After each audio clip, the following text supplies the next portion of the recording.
Baik pemirsa, terima kasih Anda masih bergabung bersama kami dalam Market Opening dan kita sudah tersambung melalui Zoom bersama dengan Gema Guyardi. Beliau adalah Presiden Direktur dari Astronaci International. Selamat pagi Pak Gema. Selamat pagi, luar biasa Mas Pras. Luar biasa sekali seiring dengan penguatan di bursa Wall Street yang terus mencetak baru ya. Kita lihat rekor-rekor yang sudah ditembus. Sementara indeks harga saham gabungan juga tidak mau kalah sebenarnya. Bagaimana Anda melihat dengan berbagai sentimen, sementara di sisi lain masyarakat investor global juga masih menantikan pidato dari Gubernur Bank Sentral Amerika Jerome Powell. Akankah menjadi cerminan bahwa akan ada relaksasi lagi yang akan diberikan oleh Bank Sentral di sana? Oke, selamat pagi rekan-rekan semua. Dari Astronaci kita akan ceritakan dulu sejarahnya ya. Kita melihat ya kalau sekarang dari bursa global, saya memiliki rule of thumb. Saya pelajari dari tahun 2011 kejadiannya ketika waktu itu dengan kondisi yang krisis juga.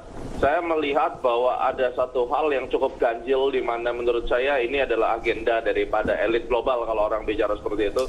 Warren Buffett itu waktu tahun 2011 ke 12 itu dia di tengah-tengah krisis terus kemudian dia masuk membeli Bank of America kurang lebih sekitar 5 miliar dolar. Nah, saya mengamati setelah itu waktu itu 2012 saya melihat bahwa market itu langsung turning up ya. Jadi dia benar-benar Dow Jones-nya menjadi bullish dan itu menjadi catatan buat saya. Saya berpikir bahwa one day kalau dia melakukan hal yang sama harusnya efeknya sama, dan ternyata di tahun 2020 Warren Buffett itu tiba-tiba nyelonong masuk beli Bank of America lagi, dan di sini kita melihat bahwa nampaknya history repeat itself dan ini bisa membuat market up. Itu yang pertama. Yang kedua, kalau kita perhatikan selama eranya Republik memimpin, itu selalu diikuti dengan perang yang harus terjadi, baik itu perang benar-benar perang ataupun Cold War atau Trade War. Di situ saya memperhatikan secara histori di XY itu akan ditahan untuk tidak terlalu naik. Secara cycle memang repetition itu US Dollar Index selama Republik itu kurang lebih sekitar 6 daripada 10, dia dipertahankan di bawah 100. Nah, ini akan membuat indeks saham itu secara agresif naik ya, dan hal ini juga confirm dengan US sebagai nomor 1 yang terserang COVID, tetapi marketnya selalu naik. Ini kan sangat divergen sekali. Betul.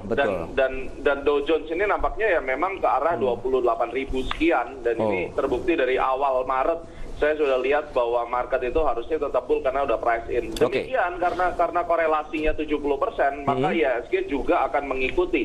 Itu walaupun katanya resesi, tapi menurut saya 5.500 dan 5.600 harus dicapai oleh IHSG. Nah, bagaimana kalau kita lihat dengan proyeksi indeks di dalam negeri sendiri begitu Pak Gema, dengan sentimen yang juga tidak terlalu banyak. Anda melihat ini menjadi sentimen yang cukup kuat untuk mendorong lebih kepada faktor global kah dominasinya atau bagaimana? Ya, yang pertama kalau kita lihat korelasi 70% dia ngikut kepada Dow Jones, maka secara pola dia mestinya juga akan ngikut. Nah, kita melihat target 5.650 itu harus dicapai oleh IHSG cepat atau lambat. Dan kita tahu bahwa Astronaci punya outlook jangka panjang.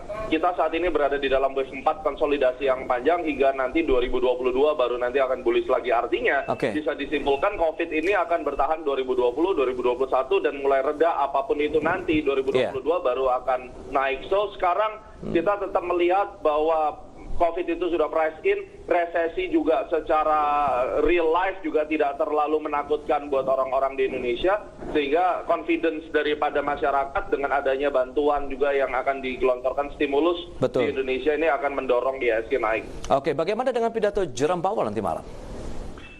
Pidato tentunya tidak akan jauh-jauh dengan bicara tentang perencanaan akan ada stimulus dan seterusnya. Kita sudah pelajari hal ini dari tahun 2008 ya.